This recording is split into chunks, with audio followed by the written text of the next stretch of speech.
யானை, சிறுத்தை, புலி போன்ற வனவிலங்குகள் ஊருக்குள் புகுவதும் வீதியில் மக்கள் தூக்கத்தை துளைக்கும் இரவுகளும் ஏராளம்.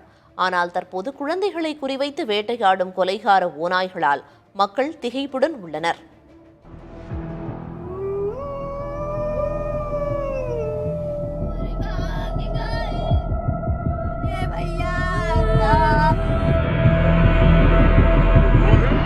கோரப்பசியால் வெறிபிடித்து திரியும் ஓநாய்கள் குழந்தைகளை கவ்வி பிடித்து நிமிடங்களில் இரத்தத்தை ருசி பார்ப்பதால் மக்கள் அதிர்ச்சியில் உறைந்து போயிருக்கிறார்கள்.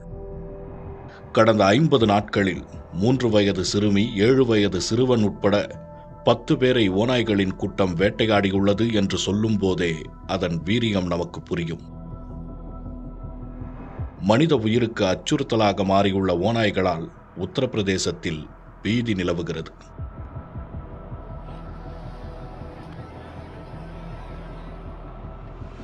இந்திய நேபாளம் எல்லையையொட்டியுள்ள பஹ்ரைச் மாவட்டத்தில் ஓநாய்கள் தொல்லை அதிகமாக இருக்கின்றன.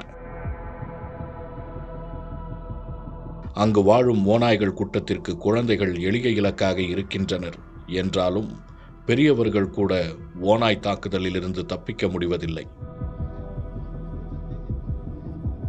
காரணம், பஹ்ரைச் வனப்பகுதியையொட்டி 25 முதல் 30 கிராமங்கள் உள்ளன. சுமார் 50,000 மக்கள் வசிக்கிறார்கள். இங்கு பெரும்பாலான வீடுகளில் கதவுகள் இல்லை. இரவில் முழுமையான மின்சாரம் கிடையாது. இதனால் குழந்தைகளும் பெரியவர்களும் வெளியில் தூங்கும்போது ஓநாய்களின் வேட்டையும் எளிதாகிவிடுகிறது. 20 ஆண்டுகளுக்கு முன் கோண்டா, பஹ்ரைச், பல்ராம்பூர் ஆகிய மாவட்டங்களில் ஓநாய் தாக்குதலால் 30க்கும் மேற்பட்ட குழந்தைகள் உயிரிழந்தன. அதன்பின் ஓநாய் தாக்குதல்கள் தற்போதுதான் நிகழ்வதாக வனத்துறை அதிகாரிகள் தெரிவிக்கின்றனர். வானிலை காரணமாக ஓநாய்களின் குகைகள் தண்ணீரில் நிரம்பும் போது அவை மக்களின் வாழ்விடங்களை நோக்கி நகர்கின்றன. அப்போதைய சூழ்நிலைகளில் எளிதான வழியில் ஓநாய்கள் இரையை தேடும் போது குழந்தைகள் குறிவைக்கப்படுகின்றன. பின்னர் மனித ருசிக்கு பழகிவிடுகின்றன என்கிறார்கள் வனவிலங்குகள் துறை நிபுணர்கள். வாழ்விடம் இழப்பு மற்றும் மனித வேட்டையின் ருசி ஆகியவையே அதிகரிக்கும் தாக்குதலுக்கு காரணமாக உள்ளதாகவும் நிபுணர்கள் சுட்டிக்காட்டுகிறார்கள். பொதுவாக பல நூற்றாண்டுகளாக மனித வாழ்விடங்களில் வாழ்பவைதான் ஓநாய்கள். இதனால் மனிதர்களுக்கும் ஓநாய்களுக்கும் இடையிலான மோதல்கள் உலகின் பல்வேறு பகுதிகளிலும் காணப்படுகின்றன.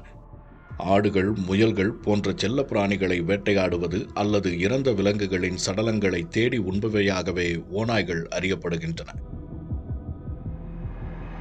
2002-2020 வரையிலான Norway institute for nature research நடத்திய உலகளாவிய ஆய்வில் உலகம் முழுவதும் மனிதர்கள் மீது 26 ஓநாய் தாக்குதல்கள் மட்டுமே நடந்ததாகவும் அதில் இந்தியாவில் 4 சம்பவங்கள் என்றும் தெரிய வந்திருக்கிறது.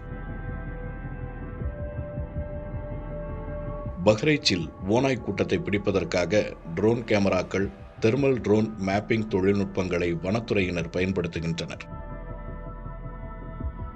ஓநாய்கள் பதுங்கியிருக்கும் ஆற்றங்கரையோர இடங்கள் மற்றும் புதர்களுக்கு அருகில் சிறு குழந்தைகள் போன்ற வண்ண பொம்மைகளை வனத்துறையினர் போட்டு வைத்துள்ளனர்.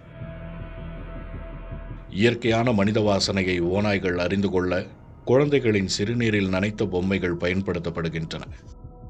உத்தரப்பிரதேசத்தில் 100க்கும் குறைவான ஓநாய்கள் உள்ளன. அதே நேரத்தில் இந்தியா முழுவதும் ஓநாய்களின் எண்ணிக்கை 3000ஆக உள்ளது.